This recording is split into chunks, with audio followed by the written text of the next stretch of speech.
Hello बच्चों, स्वागत है आपका एडवांस क्लासेस में। हम लोग कक्षा 12 भौतिक विज्ञान का एक मोस्ट इम्पॉर्टेंट टॉपिक आज डिस्कस करेंगे। बायो-सेवर्ट का नियम है ना, बायो-सेवर्ट लॉ, या फिर इसी को हम लोग बोलते हैं धारावाही चालक के कारण उत्पन्न चुंबकीय क्षेत्र, है ना। ये आपके एग्जाम में इस तरीके से भी आ सकता है कि धारावाही चालक के कारण उत्पन्न चुंबकीय क्षेत्र का जो है निगमन कीजिए, है ना, या फार्मूला उत्पन्न कीजिए, या फिर सबसे ज़्यादा तो बायो-सेवर्ट का नियम क्या है ना, इस तरीके से पूछा जाता है ना। तो बायो-सेवर्ट का नियम, या जिसे हम लोग धारावाही चालक के कारण उत्पन्न चुंबकीय क्षेत्र भी बोलते हैं। तो ये बहुत ही एग्जाम की दृष्टि से जो है महत्वपूर्ण है। तो इसको जो है इस वीडियो में समझेंगे हम लोग बहुत ही सरल तरीके से। तो देखिए बेटा, इसको समझने से पहले थोड़ा जो है और टॉपिक डिस्कस कर लेते हैं ताकि ये और इजी हो जाए, है ना। इसको पहले कनेक्ट करेंगे कि कहाँ से सिस्टम इसका बना, है ना। तो देखिए बेटा, ऑरेस्टेड जो साइंटिस्ट थे, इन्होंने अपना प्रयोग किया था, है ना। तो इन्होंने क्या बताया था, यहाँ से इसको हम लोग थोड़ा देखेंगे। ऑरेस्टेड नामक जो वैज्ञानिक थे, उन्होंने क्या बताया था कि जब किसी चालक तार में धारा प्रवाहित करते हैं, है ना, जब किसी चालक तार में धारा प्रवाहित करते हैं तो उसके चारों ओर एक चुंबकीय क्षेत्र उत्पन्न हो जाता है। जैसे मान लिया ये धारावाही चालक है, धारावाही चालक मतलब या चालक तार भी बोल सकते हैं, यानी जिसमें धारा प्रवाहित हो सके, ठीक। तो ये धारावाही चालक है और इसके अंदर जब करंट का फ्लो करते हैं, ठीक, तो इसके चारों ओर क्या उत्पन्न हो जाता है, चुंबकीय क्षेत्र उत्पन्न हो जाता है। इस तरीके से क्या उत्पन्न हो जाता है, इसके आसपास या इसके चारों ओर एक मैग्नेटिक फील्ड जनरेट हो जाता है। तो ये था ऑरेस्टेड का एक्सपेरिमेंट, ठीक। अब ये जो इन्होंने बताया कि जब किसी चालक तार के किसी चालक तार में धारा प्रवाहित करते हैं तो उसके चारों ओर एक चुंबकीय क्षेत्र उत्पन्न होता है। लेकिन बात यहाँ पर ये उत्पन्न हुई कि कितना चुंबकीय क्षेत्र उत्पन्न होता है, यानी उसका मान कैसे निकालें, कौन सा सूत्र ऐसा लगाएं, है ना। बात समझे कि नहीं समझे। तो उसके मान, यानी उसको अगर आंकिक मान निकालने के लिए क्या किया गया, इसको खोज के लिए जो है ये जो बायो और सेवर्ट दो साइंटिस्टों ने क्या किया, मिल करके एक्सपेरिमेंट शुरू किया। और इन्होंने क्या किया, विभिन्न जो है धारावाही चालकों के मध्य जो है के चारों ओर उत्पन्न चुंबकीय क्षेत्र का अध्ययन किया, ठीक। विभिन्न धारावाही चालकों के मध्य उत्पन्न चुंबकीय क्षेत्र, है ना, विभिन्न धारावाही चालकों में धारा प्रवाहित की और उनके द्वारा उत्पन्न, उनके मध्य नहीं, उनके द्वारा उत्पन्न चुंबकीय क्षेत्रों का क्या किया, अध्ययन किया, ठीक। तो इन्होंने बायो और सेवर्ट, ये दो साइंटिस्ट थे, इन्होंने क्या पाया कि पूरे चालक के कारण नहीं, इन्होंने ये निकाला कि किसी चालक तार का कोई एक खंड ले लिया, कोई छोटा सा अवयव ले लिया, है ना। चालक तार जैसे ये AB है, यहाँ पर देख सकते हैं। तो इस पूरे तार नहीं, यहाँ पर चालक तार के छोटे से खंड, जिसको लघु अवयव बोलेंगे, ठीक। अब पूरे चालक की तार की मान लिया लंबाई L अगर हो सकती है, तो छोटे यानी चालक खंड की लंबाई को क्या मानेंगे, देखिए आप चित्र में देखिए डेल्टा L, है ना। तो लघु अवयव यानी चालक तार के छोटे खंड के कारण जो है चुंबकीय क्षेत्र ज्ञात किया, ठीक। और वो चुंबकीय क्षेत्र बताया कि निम्न बातों पर निर्भर करता है, ठीक। तो आइए शुरू करते हैं यहाँ से।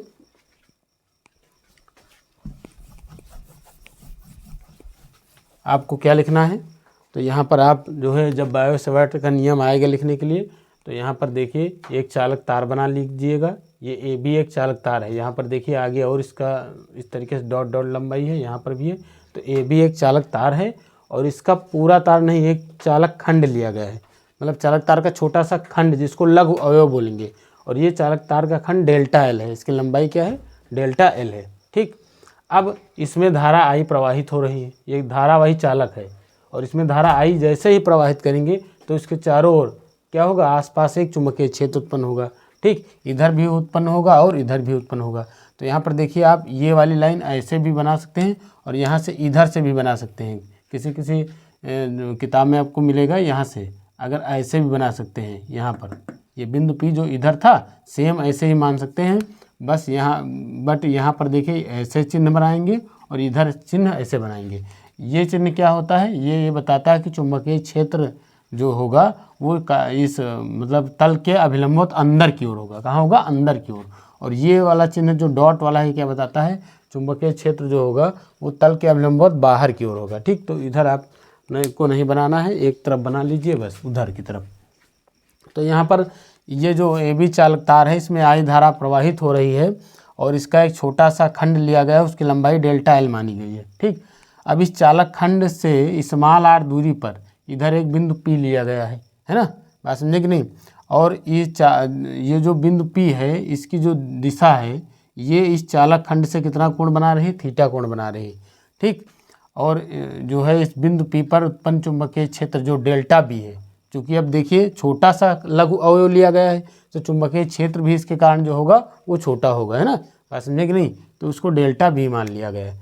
ठीक, तो इस तरीके से आप देख पा रहे हैं, ये पूरा इसके लिए चित्र हो जाएगा। लेकिन जितना हमने केवल चित्र समझाया है आपको, ये पूरा आपको नहीं लिखना है।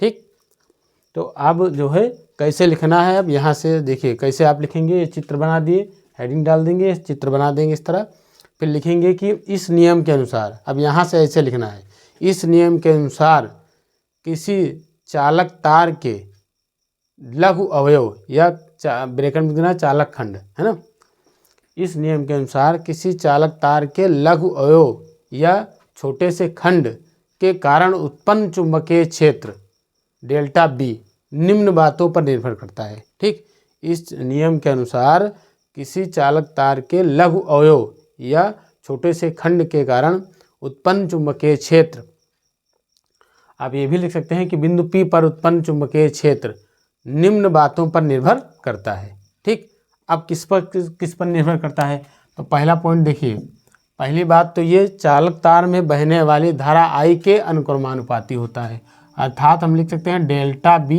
अनुक्रमानुपाती I हो जाएगा, है ना। पहली बात क्या हो जाएगी, ये चालक खंड, ये चालक तार में बहने वाली या धारावाही चालक में बहने वाली धारा जो I के, ये जो डेल्टा B है चुंबकीय क्षेत्र, ये क्या होता है, उसके अनुक्रमानुपाती होता है ना। धारा I पर निर्भर करता है और उसके क्या होता है, अनुक्रमानुपाती होता है। दूसरी बात ये जो है चालक खंड की जो ये लघु अवयव की लंबाई है डेल्टा L, इसके भी अनुक्रमानुपाती होता है, अर्थात डेल्टा B अनुक्रमानुपाती क्या हो जाएगा, L हो जाएगा। ठीक, ये क्या हो जाएगा, चालक खंड की लंबाई L के डेल्टा L, चालक खंड की लंबाई डेल्टा L के क्या होता है, अनुक्रमानुपाती होता है ना। चालक की जो पूरा चालक है इसका जो लघु अवयव लिया गया है छोटा सा खंड डेल्टा L, इसके अनुक्रमानुपाती हो गया। तीसरी बात क्या होता है, तीसरी बात ये है कि जो ये हमारा चुंबकीय क्षेत्र है डेल्टा B, ये जो है, ये जो लघु अवयव से इस बिंदु P को मिलाने वाली जो ये लाइन है ना, मिलाने वाली रेखा या मिलाने वाली जो दूरी है, मिलाने वाली रेखा की लंबाई भी कह सकते हैं आप, स्मॉल r, है ना, कि क्या होता है, वर्ग के व्युत्क्रमानुपाती होता है, अर्थात डेल्टा B इन्वर्सली प्रोपोर्शनल, व्युत्क्रमानुपाती मतलब इन्वर्सली प्रोपोर्शनल क्या हो जाएगा, 1/r²। ये तीसरी बात हो गई। अब चौथी बात क्या है, ठीक, तो यह जो है बिंदु P को, ये चालक खंड और जो है चालक खंड से बिंदु P तक की जो ये रेखा है OP, है ना, ये बिंदु P को मिलाने वाली रेखा के बीच बनने वाले कोण थीटा की ज्या मतलब क्या होता है, साइन, ज्या मतलब क्या होता है, साइन होता है ना, कि ज्या के क्या होता है, अनुक्रमानुपाती होता है, अर्थात डेल्टा B अनुक्रमानुपाती किसके हो जाएगा, साइन थीटा। ये चार बातें बताई इन्होंने, है ना, बायो और सेवर्ट ने, जो है लघु अवयव के कारण, चालक खंड के पूरे चालक तार के लघु अवयव के कारण या छोटे से खंड के कारण किसी बिंदु P पर उत्पन्न, है ना, बिंदु P पर उत्पन्न चुंबकीय क्षेत्र निम्न कारकों पर निर्भर करता है या निम्न बातों पर निर्भर करता है। वो चार बातें हैं, कौन कौन सी। पहली बात, ये चालक में बहने वाली धारा I के अनुक्रमानुपाती होता है, अर्थात डेल्टा B अनुक्रमानुपाती I हो जाएगा। या जो है चालक खंड की जो लंबाई है या लघु अवयव की लंबाई डेल्टा L के क्या होता है, अनुक्रमानुपाती होता है। यह चालक जो चालक खंड है उसको बिंदु P से मिलाने वाली रेखा, है ना, कि मिलाने वाली रेखा की लंबाई या बिंदु P तक की दूरी स्मॉल r के क्या होता है, वर्ग के व्युत्क्रमानुपाती होता है, अर्थात डेल्टा बी जो है यूनिवर्सली या व्युत्क्रमानुपाती 1/r² हो जाएगा। और चौथी बात उन्होंने क्या बताई कि जो है यह चालक खंड है ना, ये चालक खंड है इतना, इस चालक खंड और चालक खंड से बिंदु P को मिलाने वाली रेखा के बीच बनने वाले कोण थीटा की ज्या के क्या होता है, अनुक्रमानुपाती होता है, अर्थात डेल्टा बी अनुक्रमानुपाती क्या हो जाएगा, साइन थीटा हो जाएगा। ठीक, इस तरीके से ये जो है 4 बातों पर निर्भर करता है। अब अगर हम चारों चीज़ों को आपस मिला दें, यहाँ पर लिखेंगे कि चारों नियमों को मिलाने पर, है ना, यहाँ पर देखिए, यहाँ लिखेंगे कि चारों समीकरणों को मिलाने पर या चारों नियमों को मिलाने पर, आप जैसा लिख चाहें, तो चारों नियमों को मिलाने पर, चारों नियमों को मिलाने पर, ठीक, अगर चारों नियमों को मिला दिया जाए, चारों नियमों को मिलाने पर जब आप ये मिला देंगे तो क्या हो जाएगा कि जो डेल्टा बी है ये अनुक्रमानुपाती हो जाएगा I delta L sine theta upon r²। क्या हो जाएगा, I delta L sine theta upon r²। इस तरीके से जो है चारों नियमों को जब आप मिलाएंगे तो डेल्टा बी अनुक्रमानुपाती क्या हो जाएगा, इधर यहाँ देखिए ऊपर आई डेल्टा एल ऊपर रहेगा, साइन थीटा भी ऊपर रहेगा, नीचे डिवाइड में क्या आ जाएगा, r²। तो डेल्टा बी अनुक्रमानुपाती I delta L sine theta upon r² हो जाएगा। अब अगर जानते हैं आप कि ये अनुक्रमानुपाती का निशान हटेगा, अनुक्रमानुपाती का साइन हटेगा, ठीक, तो क्या होगा, कोई ना कोई नियतांक लगता है। ठीक, आप जो है काफ़ी दिनों से पढ़ते आ रहे हैं ये चीज़ फिजिक्स में। तो यहाँ पर देखिए डेल्टा बी बराबर, ये अनुक्रमानुपाती का निशान हटाया, बराबर लगा दिया, तो नियतांक क्या लगेगा, μ0/4π। क्या लगेगा भैया, μ0/4π। और ये क्या हो जाएगा, I delta L sine theta upon r²। इस तरीके से ये हमारा जो है फार्मूला निकल के आ गया। ठीक, बात समझे, डेल्टा बी बराबर क्या होगा, μ0/4π I delta L sine theta upon r²। ठीक, और इसका मात्रक आप जानते हैं, तो चुंबकीय क्षेत्र के 4 मात्रक होते हैं। एक होता है न्यूटन प्रति एम्पियर मीटर, यहाँ पर लिख सकते हैं आप न्यूटन प्रति एम्पियर मीटर, न्यूटन प्रति एम्पियर मीटर, इस तरीके से आप लिख सकते हैं।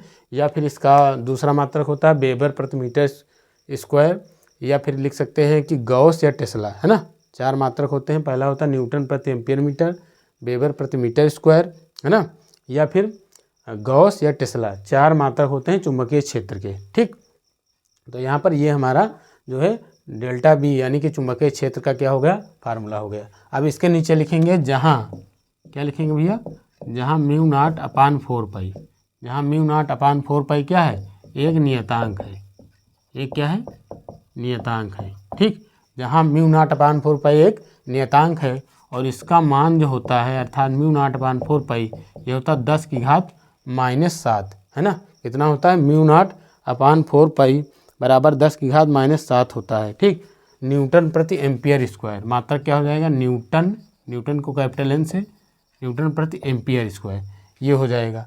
ठीक, और μ0 यहाँ पर लिखेंगे, तथा μ0 हमारी क्या है, तो निर्वात की चुंबकशीलता है, याद रखना, ये क्या है, निर्वात की चुंबकशीलता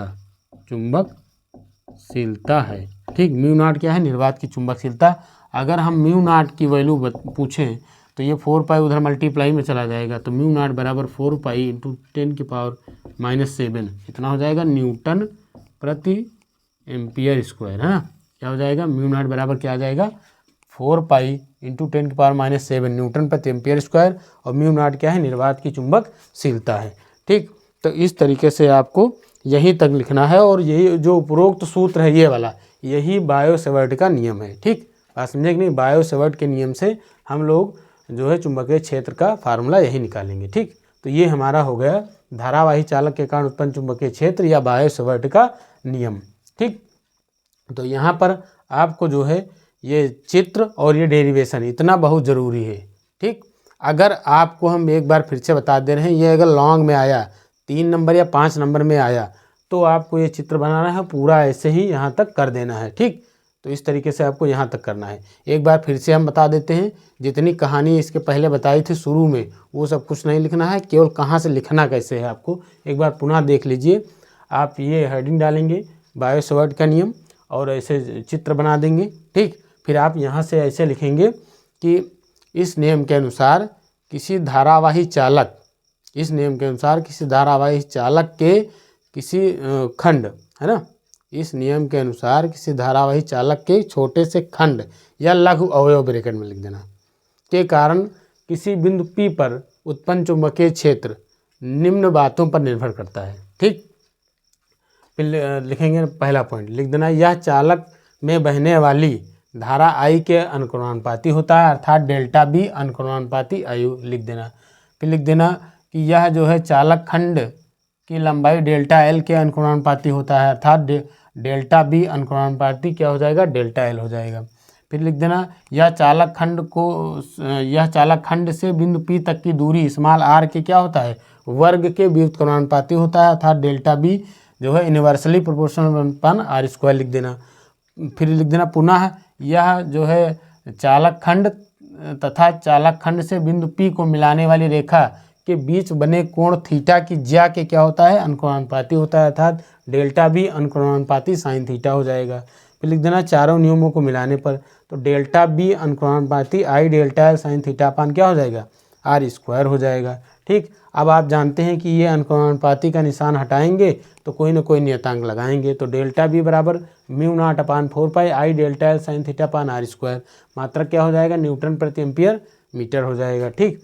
और जहाँ म्यू नॉट अपान 4 पाई एक नियतांक है, म्यू नॉट अपान 4 पाई की वैल्यू कितनी होती है, 10⁻⁷ न्यूटन प्रति एम्पियर स्क्वायर, तथा म्यू नॉट बराबर क्या, म्यू नॉट है क्या, निर्वात की चुंबकशीलता है, और म्यू नॉट बराबर अगर हम पूछे तो 4 पाई उधर मल्टीप्लाई में चला जाएगा, तो म्यू नॉट बराबर 4 पाई इंटू 10⁻⁷ न्यूटन प्रति एम्पियर स्क्वायर। और फिर नीचे लिख देना उपरोक्त, ये वाला उपरोक्त सूत्र ही क्या है, जो है बायो सेवर्ट का नियम है। तो इस तरीके से आप पूरा जब आएगा लॉन्ग में तब आपको इतना लिखना है, ठीक। अगर ये 1 नंबर में आया कि बायो सेवर्ट के नियम से आप क्या समझते हैं, 1 नंबर में अगर आया तो आपको केवल क्या करना है कि अगर मन होगा तो साइड में छोटा सा चित्र बना देना, ठीक, तब तो बहुत अच्छी बात है। तो एक चित्र बना देना, 1 नंबर में आया तो चित्र बना देना और केवल इतना लिख देना कि इस नियम के अनुसार किसी चालक तार के लघु अवयव के कारण किसी बिंदु P पर उत्पन्न चुंबकीय क्षेत्र पर लिख देना,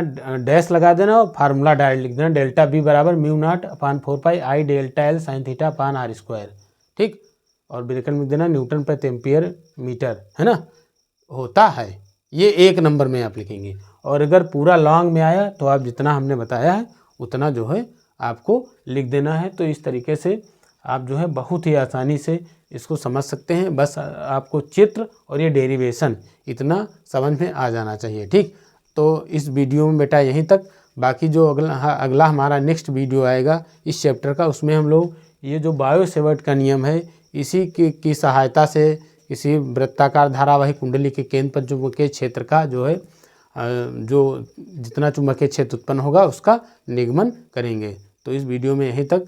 तो बेटा वीडियो अगर पसंद आया होगा तो लाइक कीजिएगा, ठीक, और प्यारे प्यारे कमेंट कर दीजिएगा। कोई दिक्कत होगी लाइक ज़रूर कर दीजिएगा, जिससे हमको मोटिवेशन मिलता रहे और हम आपके लिए इसी तरीके से मोस्ट इम्पॉर्टेंट टॉपिक जो है सॉल्व कराते रहें और आपके परीक्षा की तैयारी बहुत अच्छे ढंग से हो जाए, ठीक।